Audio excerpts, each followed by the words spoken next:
नमस्कार दोस्तों, स्वागत है आपका हमारे YouTube channel story time with me में। आज की कहानी है महंगे ख्वाब। क्या कीमत चुकाई उसने अपने सपनों की। अपनी मंजिल पाने के लिए जुनून एक हद तक सही है, लेकिन व्यक्ति मान मर्यादा की सीमा लांघकर अपनी मंजिल पाए तो क्या उसे खुशी हासिल होगी। रश्मि भी अपने सपने को हकीकत बनाने की राह पे जा रही थी, पर आगे धुंध ही धुंध थी। मम्मी, आज आप खाना बना लो, मुझे टेस्ट की तैयारी करनी है। वो क्या है ना, आज से मेरे एग्जाम टेस्ट शुरू हो रहे हैं और अगले महीने एग्जाम होंगे। ठीक है बेटी, माँ ने रूखेपन से जवाब दिया।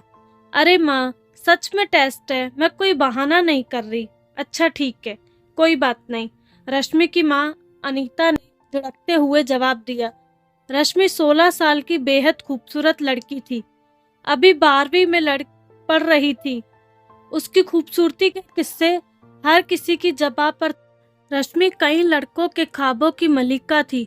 रश्मि अपने वजूद से महफिल की शमा को रोशन कर देती और अपनी किरण की आशिकों के दिलों में इस कदर उतार देती कि मानो उसके बिना पूरी कायनात अंधेरे में समा गई हो।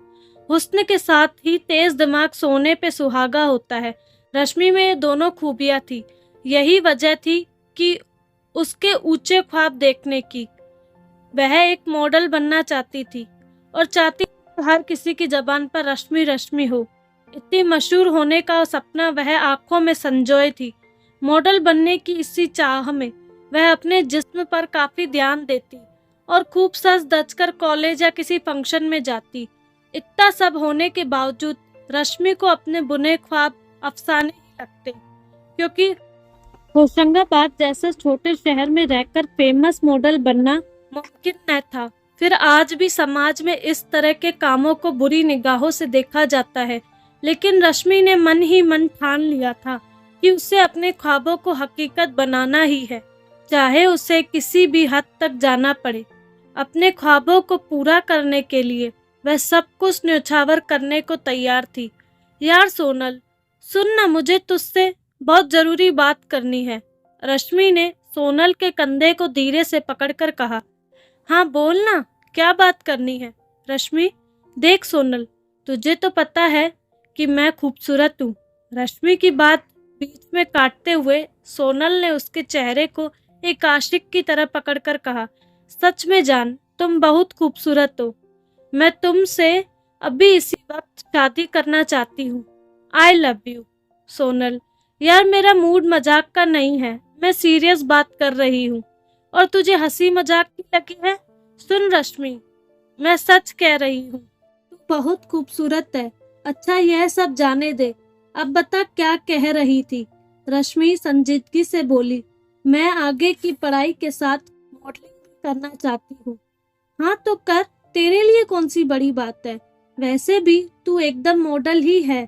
सोनल ने रश्मि की हौसला अफजाई। सोनल की बात सुन रश्मि ने कहा। तेरी सारी बातें ठीक है, लेकिन मॉडल कैसे बना जाता है, इसके लिए क्या पढ़ाई करनी पड़ती है, यह सब तो मुझे मालूम ही नहीं। हाँ रश्मि, और सोनल ने गहरी सांस लेकर पूरी हवा को स्टाइल में मुंह बनाकर हवा में उड़ा दी। इस पर दोनों अपना सिर पकड़कर ऐसे बैठ गई मानो कोई राह नहीं दिख रही हो। लेकिन किसी ने सच ही कहा है कि जहाँ चाह वहीं राह। परीक्षा की घड़ी नजदीक आ गई है और परीक्षा के बाद जब अपने दोस्तों से मिली तो सभी एक दूसरे से सवाल जवाब करने लगे। तभी वहां पंकज आ गया। रश्मि, तुम्हारा पेपर कैसे हुआ? पंकज ने उत्सुकता से पूछा। जी भैया, बहुत अच्छा हुआ। रश्मि नजरें झुकाकर बोली। पंकज रश्मि का बड़ा भाई था। रश्मि के अलावा घर में मम्मी पापा और एक छोटी बहन रागिनी थी जो 10वीं के पेपर दे रही थी। रश्मि के पापा दीपक पाटीदार थे। आमदनी साल भर में इतनी हो जाती कि घर का खर्च आसानी से चल जाता, लेकिन शौक पूरे नहीं किए जा सकते। रागिनी एकदम सिंपल लड़की थी। उसे अपनी दीदी की तरह सजने संवरने का बिल्कुल भी शौक नहीं था। 12वीं के बाद कोई काम ढूंढने के लिए परेशान होता है तो कोई अच्छी जगह एडमिशन के लिए। रोहित आते ही सोनल को देखकर मुस्कुराया। कैसा हुआ पेपर? ठीक ही हुआ, सोनल मुंह बनाकर बोली। अपना बताओ। सब ठीक है यार, इतने नंबर आ जाएंगे कि फिर से इस स्कूल में नहीं पढ़ना पड़ेगा।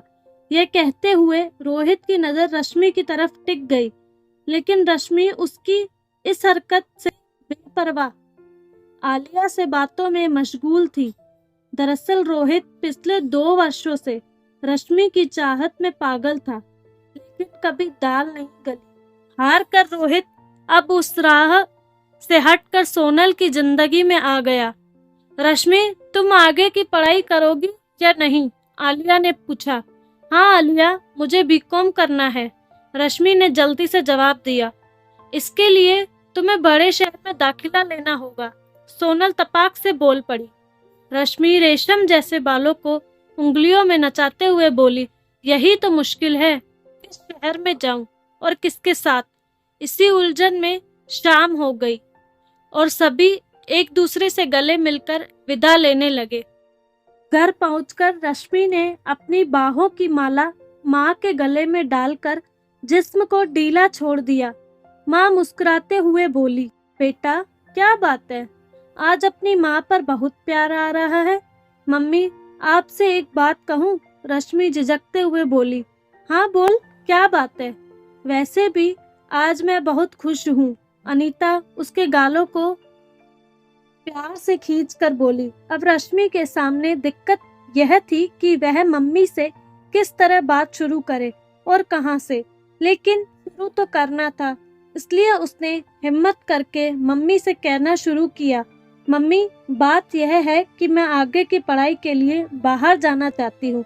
यह कहने के साथ रश्मि अपनी माँ की आंखों में आंखें डालकर बड़ी बेसब्री से उनके जवाब का इंतजार करने लगी। अनीता की सांस जहां की तहां रुक गई। उन्हें कुछ समझ नहीं आ रहा था कि इसका क्या जवाब दे, क्योंकि पति को अच्छी तरह से जानती थी। कुछ लम्हों के बाद गहरी सांस छोड़कर यह कहते हुए खड़ी होकर जाने लगी कि इस बात की इजाजत तेरे पापा ही देंगे। रश्मि को एक पल के लिए ख्वाब टूटते हुए लगे, लेकिन दूसरे ही पल संभल कर बोली, मम्मी आप पापा से बात कर लो, मुझे बड़ा शौक है कि मैं पढ़ लिख कर आप लोगों का नाम रोशन करूं। अच्छा ठीक है, माँ ने इशारे से हामी भरी और अंदर चली गई। रश्मि का सोच सोचकर बुरा हाल हो गया था। अगर पापा ने मना कर दिया तो? नहीं नहीं, ऐसा नहीं हो सकता। खुद ही सवाल करके जवाब भी खुद ही देती। उस रात रश्मि की आंखों से नींद कोसों दूर थी। सारी रात करवट बदल बदल कर सुबह कर दी, लेकिन अगली सुबह इतनी खूबसूरत होगी उसने सोचा न था। अब ख्वाबों को हकीकत बनाने वाली वह जादू ही चढ़ी रश्मि को मिल गई थी। पापा मान गए थे कि रश्मि आगे की पढ़ाई कर सकती है। 12वीं का रिजल्ट आ गया। रश्मि ने स्कूल में टॉप किया था। रश्मि के साथ घर वाले भी बहुत खुश थे। खुश भी क्यों ना हो, बेटी ने उनका सर फक्र से ऊंचा जो कर दिया। भोपाल के अच्छे कॉलेज में रश्मि का बीकॉम में एडमिशन हो गया। वह पीजी में रहने लगी। उसका कॉलेज पीजी से आधे घंटे के फासले पर था, जिसे वह बस से तय करती। रश्मि को आए हुए अभी 2 माह हुए थे कि 5 सितंबर नजदीक आ गया, यानी टीचर्स डे। इसके लिए क्लास के कई लड़के लड़कियों ने इस तरह के सांस्कृतिक प्रोग्राम करने के लिए तैयारियां शुरू कर। रश्मि को बड़ी जगह पर हुनर दिखाने का पहला मौका हाथ आया था, इसलिए वह किसी भी कीमत पर इसे गंवाना नहीं चाहती थी। लिहाजा वह भी डांस की प्रैक्टिस में जी तोड़ मेहनत करने लगी। कॉलेज में प्रोग्राम के दौरान सभी ने एक से बढ़कर एक झलकियां दिखाकर खूब वाहवाही लूटी, लेकिन अभी महफिल लूटने के लिए किसी का आना बाकी था। तू शायर है, मैं तेरी शायरी। माधुरी की इस तरह डांस करती रश्मि की परफॉर्मेंस देखकर हर तरफ तालियों की ताल सुनाई देने लगी। सभी की ज़बां पर यही गीत खुद ब खुद चलने लगा था। खैर, जब रश्मि स्टेज से ओझल हुई तब जाकर स्टूडेंट शांत हुए। लगभग 1 बजे तक प्रोग्राम चला। सभी टीचर्स के साथ ही लड़कों के बीच रश्मि को मुबारकबाद देने की होड़ सी लग गई। रश्मि के लिए ऐसा एहसास था कि जैसे कि वह कोई सेलिब्रिटी हो। जितने भी लड़के थे सभी उसके एकदम करीब हो जाना चाहते थे और यही मंशा रश्मि की थी। घंटे भर बाद जब भीड़ कम हुई तभी किसी की आवाज ने उसके कानों में दस्तक दी। उसने पीछे मुड़कर देखा। एक हैंडसम लड़के ने उसे आगे की कहानी जानने के लिए चैनल पर बने रहे और चैनल पर नए आए हैं तो सब्सक्राइब जरूर करें। धन्यवाद।